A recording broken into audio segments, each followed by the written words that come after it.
1691年，今天蒙古國的範圍，當時被稱作喀喀蒙古，正式被納入大清帝國。30年後的1720年，大清透過絕對優勢的後勤補給線與武力，將青海、西藏等偌大2塊土地納入大清的帝國秩序之中。驚人的是，這3塊加起來350多萬平方公里的土地，超過今天中國國土的1/3，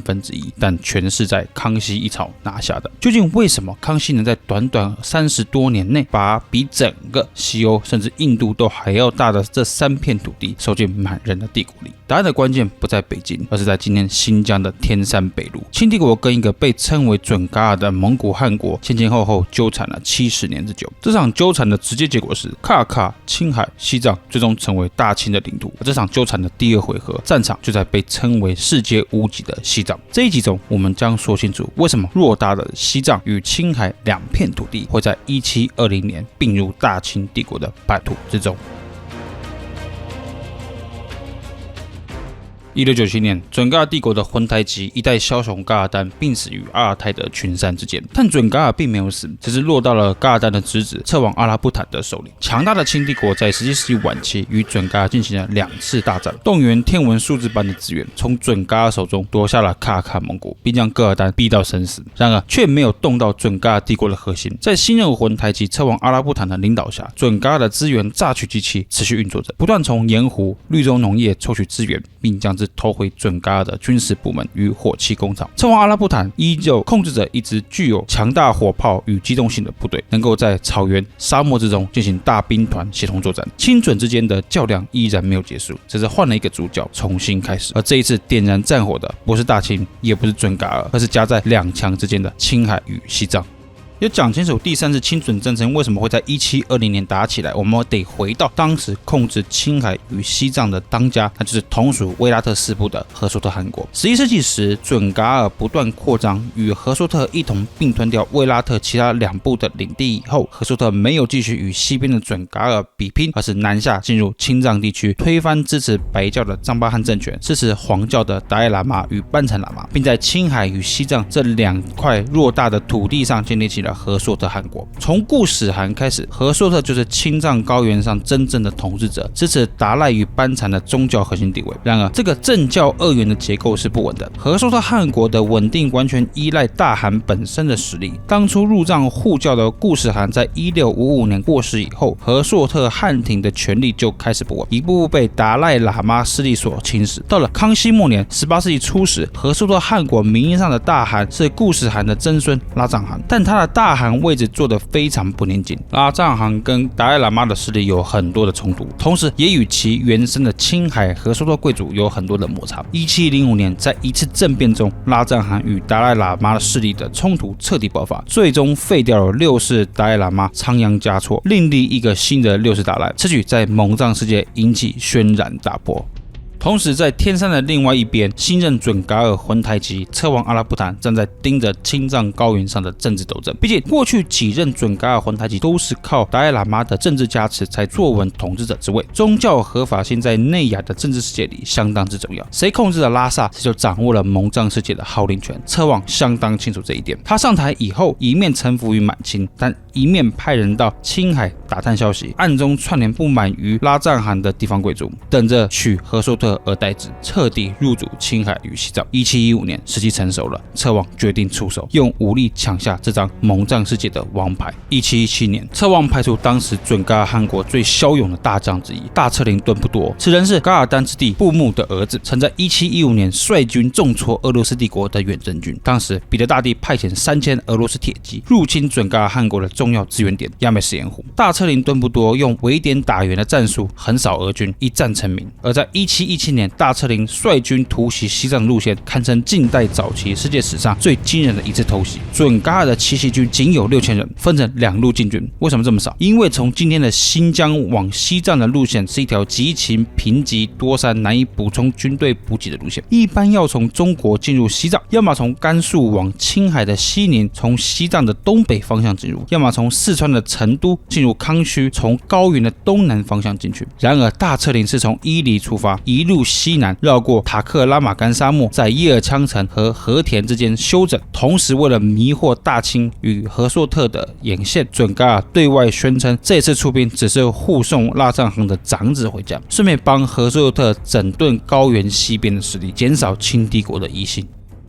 1717年初，大車輪的部隊兵分二路，一路留在原地休整，準備往青海的西寧；另一路3000人由大車輪敦布多亲率，向東南方向繼續挺進，從和田溯玉龍喀什河而上，翻越昆崙山口，進入西藏西北的阿里區，那裡海拔極高，至今都是世界上人口密度最低的地區之一。在過程中，準軍的深處成批洞壁，人員不斷死傷。這支軍隊咬着牙翻過冰山，也在岡底斯山脈的背陰面東行。到6月底，大車輪敦布多的先頭部隊抵達了藏北的納克產。這是一支3000人的部隊，用了大半年時間，橫跨了7000公尺高的昆崙山，還穿越了地球上最險惡的高原，從一個讓人難以想象的方向進入了蒙古世界的宗教中心西藏。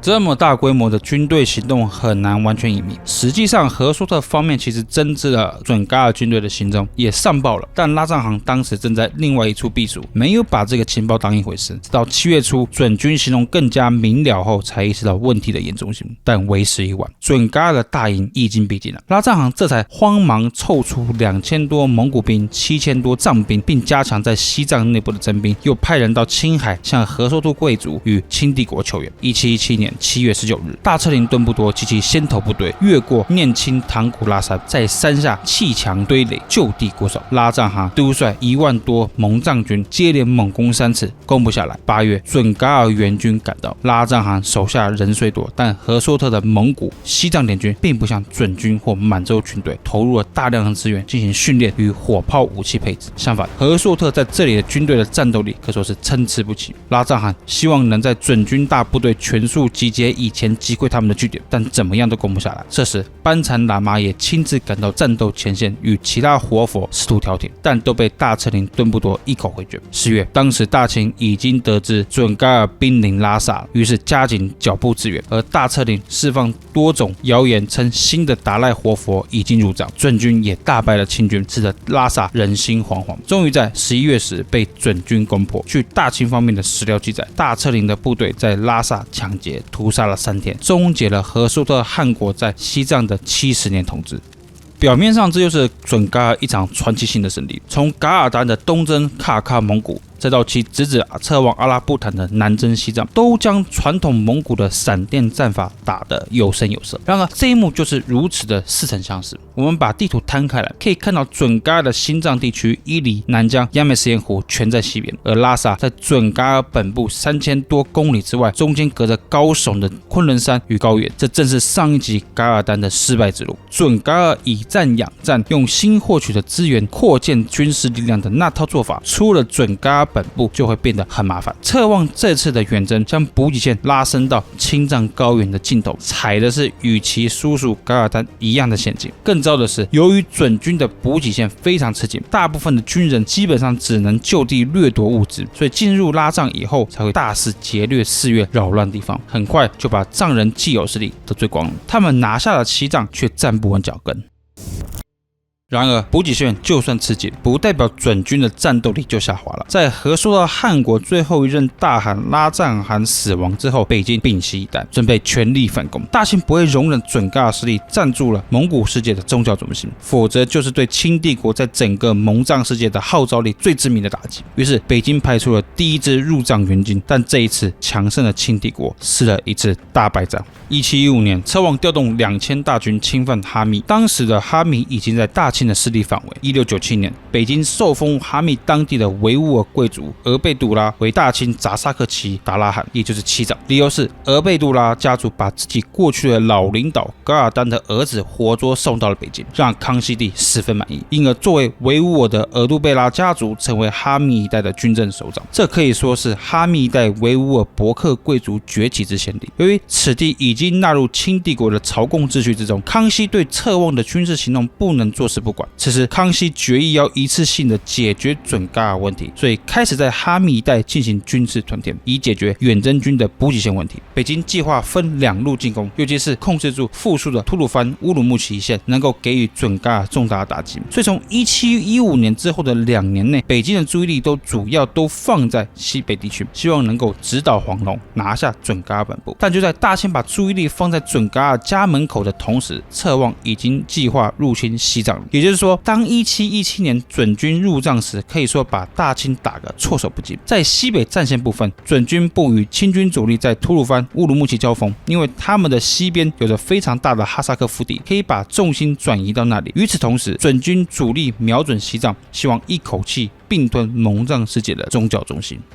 當準軍進入西藏的消息傳入北京時，康熙很快命令他身旁的頭等侍衛攝任領一支由滿洲八旗、綠營、土司組合而成的2900多人的部隊，在1717年的9月進入青海，防止準軍從西藏入侵青海。康熙給攝任的指導意見是看情形而定的3段劇本：第一，如果拉扎汗打贏了，得到消息就撤回；第二，如果拉扎汗打輸了，就聯合青海各蒙古台籍一同入藏征討準軍；第三，如果拉藏汗竟與大策林敦布多聯手反過來進攻青海，他就動員整個青海蒙古合力迎戰。從這3條策略你能看出來，直到這個時候，北京其實還摸不清一件最基本的事實，那就是入侵西藏的準噶爾軍與拉藏汗到底是敵是友。同時，康熙帝還派了時任湖廣总督、屬西安將軍的额伦特過去與攝任一同相抵軍務。就在北京還在推演這3種不同的劇情時，拉薩已經陷入了。1717年底，大策林敦布多分4路圍城，靠着城內策应者里应萬和，大戰了1夜，攻破拉薩，拉藏汗兵敗被殺，和收特蒙古在西藏70餘年的統治就此終結。這個消息傳得奇慢，拉藏汗8月發出了求救信，一直到1718年1月時才傳到北京。緊接着，他戰死的確切消息才傳過去，康熙這才下令攝任從西寧駐軍與土司裡挑兵入藏復員，同時把原定的直搗準噶爾黃龍的2路大軍計劃給暫停了。攝任一到西寧就收到了拉藏汗確實已死的新聞，他的判斷是必須在準軍在西藏立足未穩、藏人人心未定之際，火速推兵到今天青海南部的烏魯木蘇一帶，以方便探明西藏的虛實。若有機可乘就進剿，若不行至少能在此協防。額倫特和攝任商定兵分2路，由攝任領前隊先行，額倫特督後隊隨進。1718年1月，攝任率領先頭部隊往青海南部逼近。這支部隊每人帶足5個月行糧，騎兵也有數支馬匹能夠更換休息，同時搭配精良火器，士氣高漲。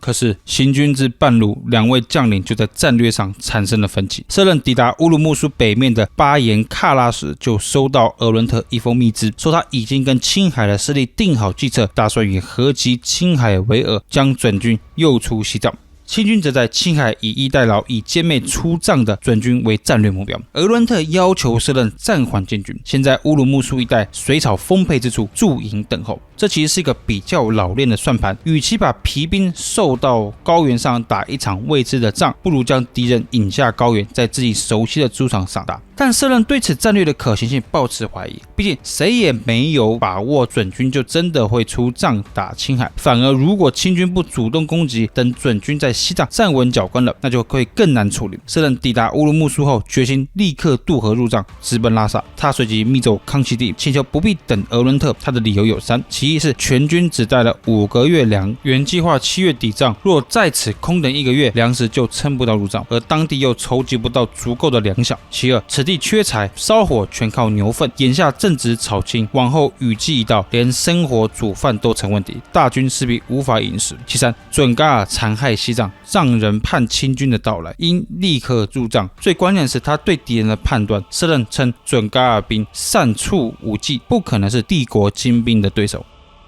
康熙同意了色任的戰略方針，下令色任部無需等候，急速進軍，同時讓額倫特加速趕上色任，一同入帳。額倫特這邊接到知報後，只帶了50名親兵從西寧一路急行軍，在6月初趕到了烏魯木蘇與色任會合。新的行軍路線是色任率隊先渡河進帳，額倫特則留在通天河北岸水草豐茂之處，等候後頭那2000名西寧兵到齊，再行追趕。為了盡快入帳，使得這支遠征軍被拆成了一前一後兩節。年初時，江水震漲，色任這一路先渡江進入了西帳，而後西寧兵2000人也趕到，額倫特留800人駐守渡口，親率1200餘人趕至皮船渡江，然後溯江而上去追色任。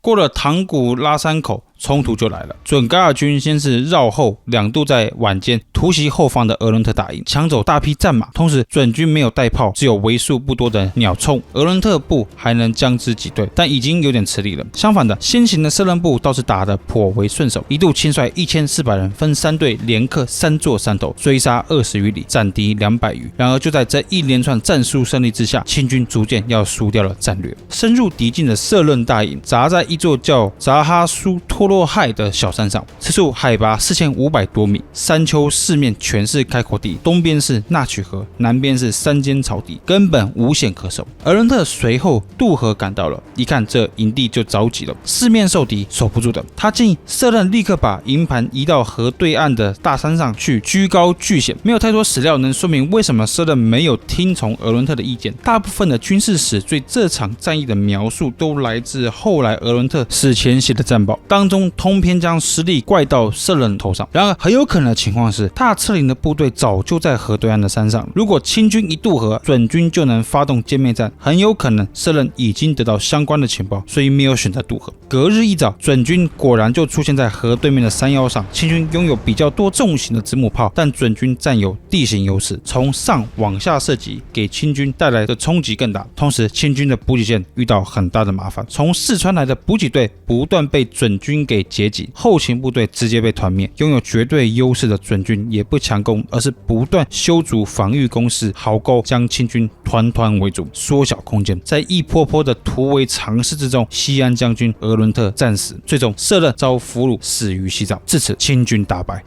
喀拉烏蘇這一敗與大策lin敦布多奇襲西帳其實是同一枚硬幣的兩面。準噶爾把3000人拉到了高原盡頭，頂着緊繃的補給線，硬是吃下了拉薩。另一方面，清帝國也將4000人部隊送進了西藏高原，被站穩腳跟的準噶爾部活活耗死。在青藏高原的土地上，任何一小股孤軍想要進來，卻又沒有穩定的補給的情況下，都將面臨失敗。如果你是康熙，你接下來會怎麼打？難道就讓準噶爾這樣控制住蒙藏世界的宗教乃至政治合法的重心嗎？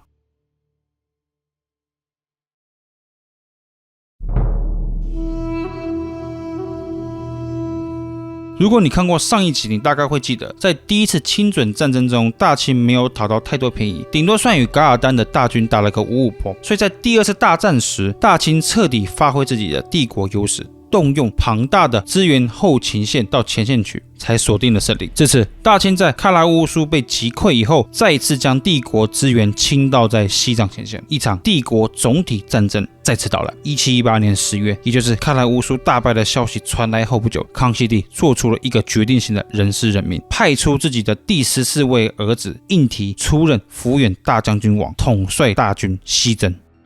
當時的康熙已60多歲，皇子們為了爭奪皇儲的位置，各種明爭暗鬥，所以在這個節骨眼上，把一支全帝國打造的大軍以及西邊戰場的指揮權交到皇14子手上，是一個重大的政治決定。胤禔的新頭銜大將軍王，一半是軍事統帥，一半是政治地位，宣示着胤禔就是皇位的指定繼承者。只要他能夠成功拿下這場戰爭，太子的位置就是他的。這是一個非常複雜的政治事件，有興趣的朋友可以去讀最近由孫立天博士出版的新書《真實營》，當中對同時期發生的康熙皇子爭奪儲位的鬥爭，採用了歐洲傳教士的記載，有非常全面的敘述。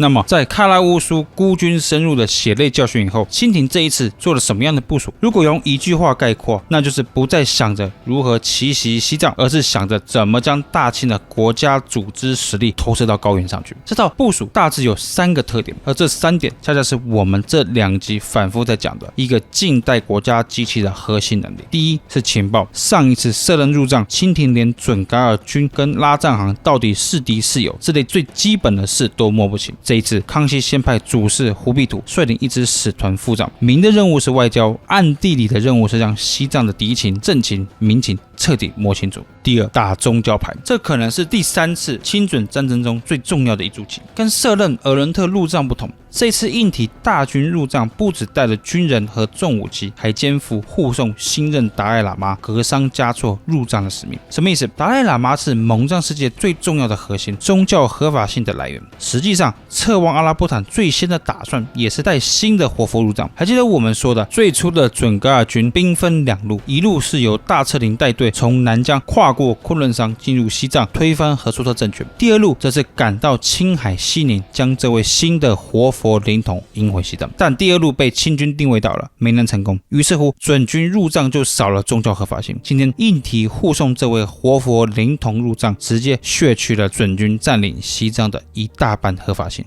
第3才是軍事上的部署。而它的核心關鍵策略就是穩紮穩打，多路必進，互相配合。這個策略是喀拉烏蘇戰役中色楞、額倫泰領導的孤軍所欠缺的。康熙定下的是一個3方5路的戰略，而當時在東亞大陸上也只有清帝國能支撐得起。先看西方，從巴里坤、阿爾泰兵分2路，對準噶爾版部的鄰近地區發動進攻。這一路的目的不是佔領，而是牽制，逼得策王阿拉布坦必須回防加力，不能騰出手支援遠在西藏的遠征軍，這就從根本上切斷了駐藏準軍獲得外援的可能。再來是北方，這是中路主力，由福遠大將軍王印提坐鎮西寧，統籌全局，動員青海、蒙古台吉一同護送達賴喇嘛的靈童。第3則是南方，分為四川、雲南2路，搶先控制巴塘、理塘、中甸這些川藏交界的據點。從這個戰略安排，你應該可以看出來，清軍的部署橫跨了青海、四川、雲南乃至甘肅、新疆的邊緣。從這幾大塊區調動部隊，協作並進。更重要的是，這5路大軍需要大批軍需，糧草補給，是跨越了幾千公里的投送。而這個投送的終點，還是號稱世界屋脊的平均海拔4000公尺的西藏高原。放眼同時期世界上的其他帝國，很可能只有清帝國能做得到。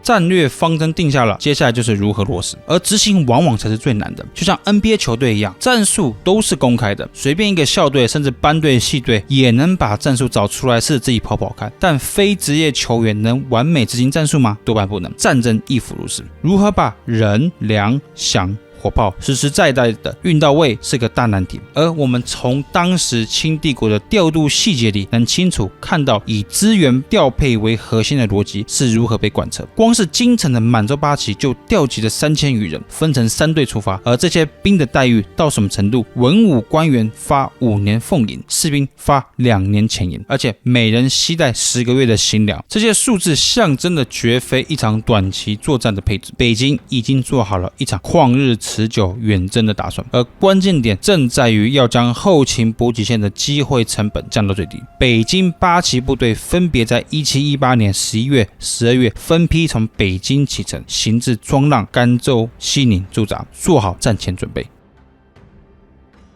1719年2月，印提率隊抵達寧夏，3月11日抵達青海重鎮西寧。就在大軍即將開拔之際，駐西寧都統嚴信提出了一個重要判斷。嚴信認為，這次進兵雖然對外號稱大軍30萬，但實際調集的兵員根本沒有集結完畢。如果這時出發，印提能夠統帥的其實只有數千人。同時，他還點出一個隱患，就是如果徵集青海蒙古兵一同入藏，由於他們跟準噶爾部一直有着千絲萬縷的關係，軍情很難不洩露。印提同意了嚴信的看法，將這個判斷轉奏康熙。皇帝看了也同意，於是下令大軍先按兵不動，待來年再舉。這是一個很重要的事實。現代人看前現代的戰爭史，尤其中國戰史，常常動輒數十萬甚至100萬大軍，數字看起來很猛，但前近代的整體交通通信基礎建設，其實沒有辦法應付如此龐大的軍隊。1719年的清帝國賬面上也是號稱30萬，可真正能拉到高原前線去打的野戰兵力其實沒那麼多。這也是為什麼這場仗打的不只是兵力的比拼、戰術的較勁，更是組織、後勤、協調能力。清帝國這時已經承認佔領西藏的準噶爾軍的強大，所以寧願多等10日，也要集結最多的可用之兵，一同入帳。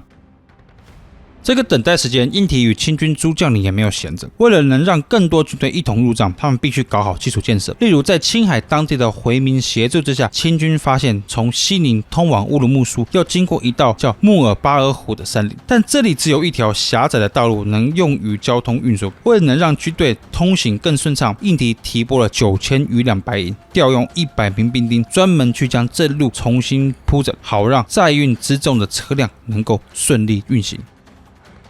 與此同時，南邊那一路也在四川總督年羹堯的手裡緊鑼密鼓地進行。年羹堯大概是中文世界最被低估的清朝官員之一。實際上，年羹堯是位十分有能力的人物，尤其在統整後勤補給的部分，年羹堯做出非常多的貢獻。作為四川總督的年羹堯，已經先派副都統額彌達帶着600漢滿兵進駐川藏邊境的察木多，再將巴塘囤積的米糧運送過去，替川滇入藏軍建立起一個前進基地。從打箭爐到察木多那條路大多開鑿在險峻的山崖之上，狹窄難行。為了避免行軍時人馬擁擠，年羹堯特意讓運輸的後勤隊先行，如此一來，大部隊就能輕裝快速前進。你會發現，無論是北路的印提還是南路的年羹堯，他們在動手打仗之前，腦子裡想的全都是一件事，那就是糧食怎麼運，路怎麼走，補給線怎麼維持。這就是近代戰爭的本質。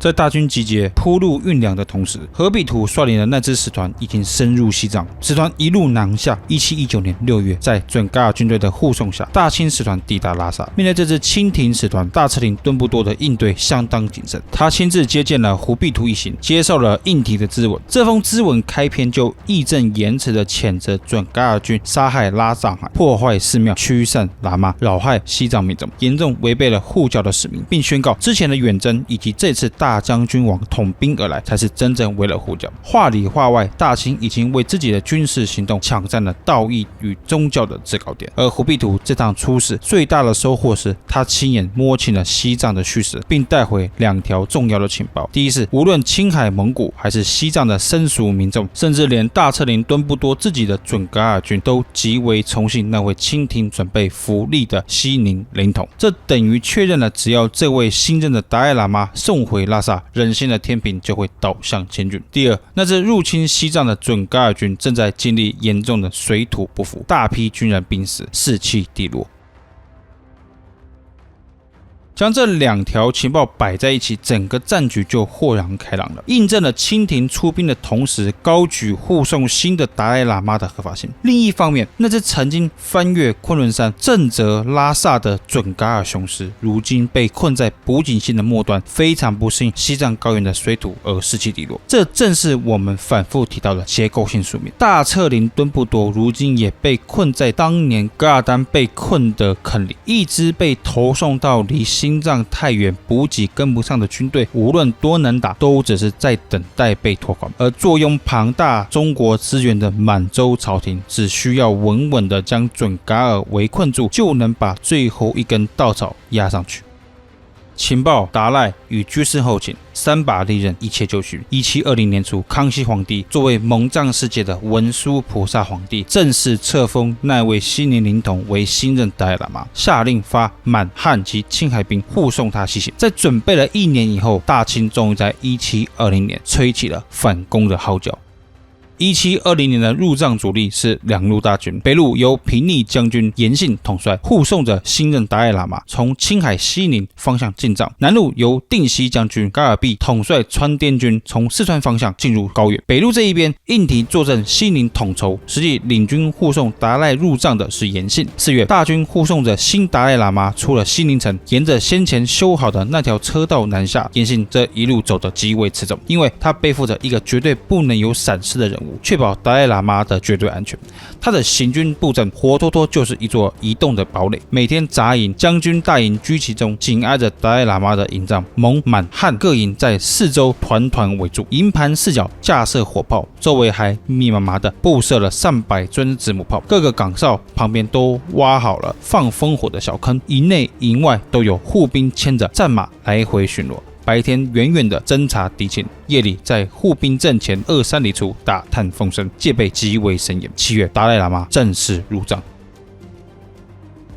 至於南路的川滇軍恰好相反，走得又快又猛。川滇軍在查木多會師後兵分2路，一路是6000人，由定西將軍噶爾弼親自統帥；另一路是4000人，由副將岳鍾琪統帥。4月初，岳鍾琪領着這支騎兵先行，輕裝兼程，一路順利抵達查木多的同時，偵探到準噶爾人正在調兵，企圖據守落龍中的嘉峪橋，此處是一座入帳的重要關卡，若被準軍徹底控制着，會拖垮清軍的節奏。於是岳鍾琪從軍中挑選了30名會說藏語的士兵，換上戰服，趁着敵人還沒集結，連夜突襲，一舉擒殺了守橋的準噶爾兵。趁勢，越軍招撫了當地好幾處重要的藏民據點，將數萬戶藏民納入清軍的保護圈。對於這種，岳鍾琪軍與噶爾弼部隊成功在拉里會師。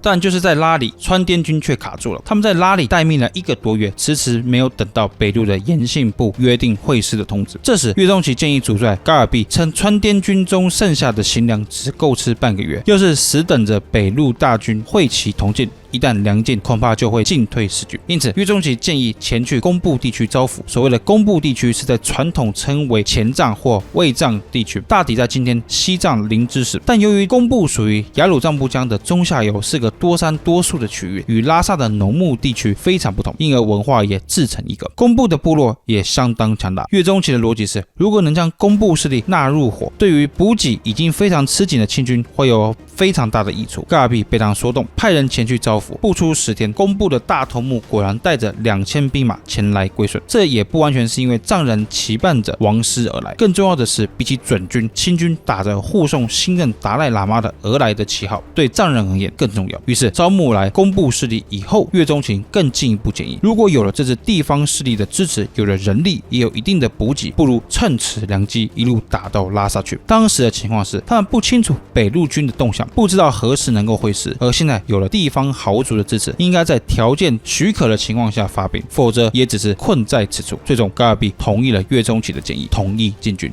接下來推進，如同摧枯拉朽。8月初，川滇軍抵達墨竹工卡，由準噶爾扶持的西藏軍轄下2000藏軍遇到清軍就不戰之愧。接着，岳鍾琪率前鋒部隊強渡拉薩河，噶爾弼督率大隊隨跟其後。很快的，岳鍾琪率部圍攻拉薩。數日後，大軍分兵3隊，正式攻入拉薩城。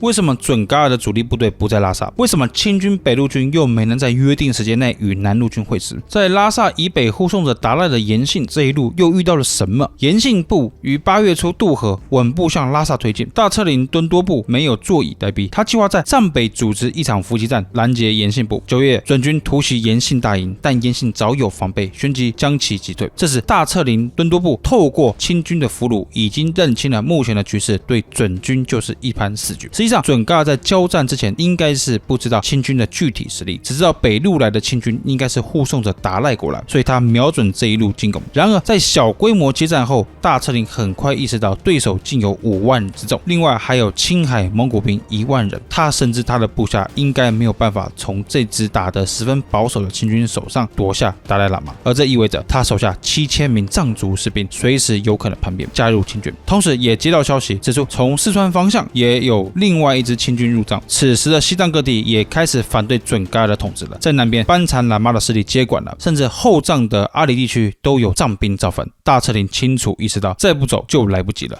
大車輪很快將馬馱、武器、口糧這些輜重都往後送，準軍留下敢死隊騷擾北路軍，不讓兩軍會師，同時為自己的撤退爭取時間。北路軍主帥延信繼續穩紮穩打的方針，對於來襲的準軍，一律以子母炮、火槍密集轟炸，將敵人拒於營陣之外，但絕不去追擊準軍的騷擾部隊。在川滇軍控制住拉薩和藏中局勢以後，隨即北上尋找北路軍。大車輪敦多部果斷從後藏撤退。這位曾經翻越昆崙山奇襲拉薩，終結了和碩特70年統治的將軍，此刻已無仗可打。準噶爾對西藏的3年佔領就此結束，清帝國收復西藏。1720年9月15日，在布達拉宮隆重舉行了新任達賴喇嘛的坐床典禮，延信代表康熙皇帝賜銀1萬兩，又向拉薩3大寺各布施1000兩。這場典禮的分量遠遠超過一場宗教儀式，是清帝國宗教與軍事並舉的戰略以及強大的帝國實力兌現的時刻。從此，針對達賴喇嘛的合法性乃至轉世北京的文殊菩薩大皇帝開始有話語權，西藏也正式被納入大清的帝國秩序之中。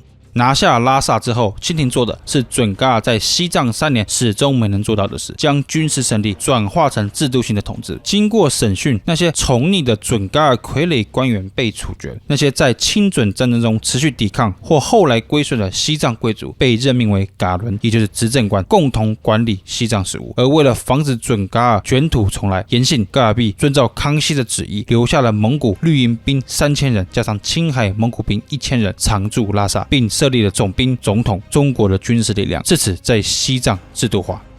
我們該怎麼理解第3次清準戰爭？雖然1720年硬提大軍入藏的行動比起1718年克拉烏蘇大敗北軍做足了準備，動員了帝國最精銳的部隊、最強大的火炮，多路並進，才將準噶爾驅逐出去。然而這一仗真正證明的不只是清軍的作戰能力，更是他的組織與資源動員能力，使之能精準地將軍事力量投射到作為世界屋脊的西藏高原之上。放眼當時全世界都是數一數二的。這場戰役的結果是確立了清廷作為藏傳佛教最高護教者的地位，強化了帝國對整個青藏地區乃至蒙古世界的統治。上一集就說過，卡爾喀蒙古、青海、西藏這3塊加起來300多萬平方公里的土地，都是在康熙一朝納入中國的。1720年一口氣拿下了西藏乃至青海，使得中國版圖變得更為龐大。然而，即使有絕對的優勢，面對準噶爾這個難以小覷的對手，大清仍然無法鬆懈。在康熙去世以後，新即位的雍正帝意圖延續其父的戰略方針，希望能一勞永逸地解決準噶爾問題。但是就在1731年，大清的遠征軍卻吃了清朝開國史上最大的敗仗，整個遠征軍在河通博之戰中幾乎全部覆滅。究竟為什麼強盛一時的大清會在1731年吃下如此大的敗仗？下一期我們一同一探究竟。